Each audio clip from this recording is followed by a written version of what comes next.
রাশিয়ার ফ্রেস্ট সম্পদে হাত না দিতে ইউরোপকে সতর্ক করল যুক্তরাষ্ট্র।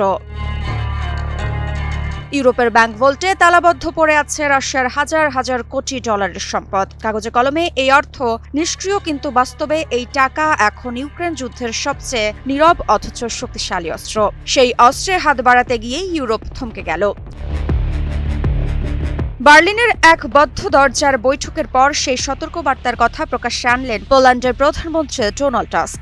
আর তার মধ্য দিয়েই আবার সামনে এলো প্রশ্ন, ইউক্রেন পুনর্গঠনের অর্থ কি যুদ্ধ থামানোর পথ আটকে দিচ্ছে? সম্প্রতি জার্মানির বার্লিনে ইউক্রেন ও যুক্তরাষ্ট্রের উচ্চ পর্যায়ের কর্মকর্তাদের মধ্যে একটি গুরুত্বপূর্ণ বৈঠক অনুষ্ঠিত হয়। ইউরোপীয় ইউনিয়নের পক্ষ থেকে সেখানে উপস্থিত ছিলেন পোল্যান্ডের প্রধানমন্ত্রী ডোনাল্ড টাস্ক।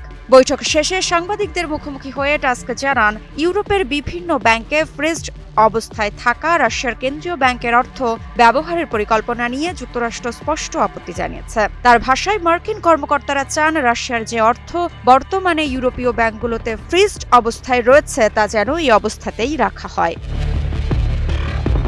এখন প্রশ্ন, যুক্তরাষ্ট্র কেন আপত্তি করছে? ওয়াশিংটনের আপত্তির মূল জায়গাটা কৌশলগত। মার্কিন কর্মকর্তাদের আশঙ্কা, যদি এই অর্থ ইউক্রেনকে ঋণ হিসেবে দেওয়া হয় কিংবা পুনর্গঠনের কাজে সরাসরি ব্যবহার করা হয়, তাহলে তা মস্কোর সঙ্গে সম্ভাব্য যুদ্ধাবসান আলোচনা আরও জটিল করে তুলবে। ডোনাল্ড টাস্কের বক্তব্য অনুযায়ী, যুক্তরাষ্ট্র মনে করছে রাশিয়ার ফ্রেস্ট সম্পদ এখন একটি দর কষাকষির হাতিয়ার। এই হাতিয়ার আগে ভাগে ব্যবহার করা হলে ভবিষ্যতের শান্তি আলোচনা আবারও অনিশ্চয়তার মধ্যে পড়ে যেতে পারে। অর্থাৎ যুদ্ধ থামানোর আগে রাশিয়ার টাকায় হাত দেওয়া ওয়াশিংটনের চোখে একটি ঝুঁকিপূর্ণ সিদ্ধান্ত।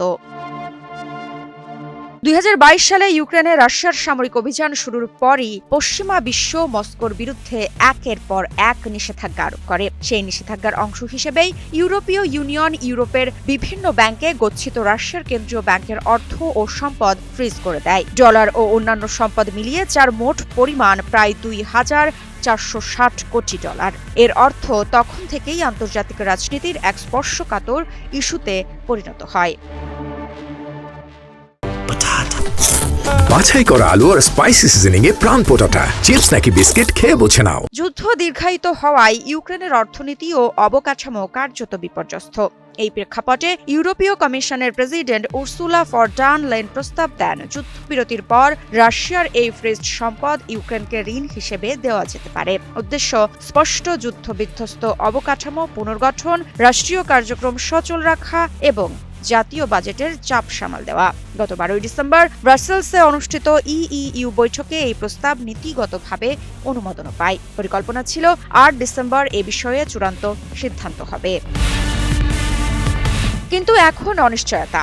যুক্তরাষ্ট্রের সতর্কবার্তার পর সেই বৈঠকের ভবিষ্যৎ এখন প্রশ্নের মুখে। ইউরোপের ভেতরেই শুরু হয়েছে আলোচনা, এই মুহূর্তে কি ইউক্রেনের অর্থনৈতিক প্রয়োজনকে অগ্রাধিকার দেওয়া হবে নাকি যুদ্ধাবসানের কূটনৈতিক সম্ভাবনাকে অক্ষুণ্ণ রাখা হবে। ঋত্বিকা সিনহা বিশ্বাস, নিউজ 24।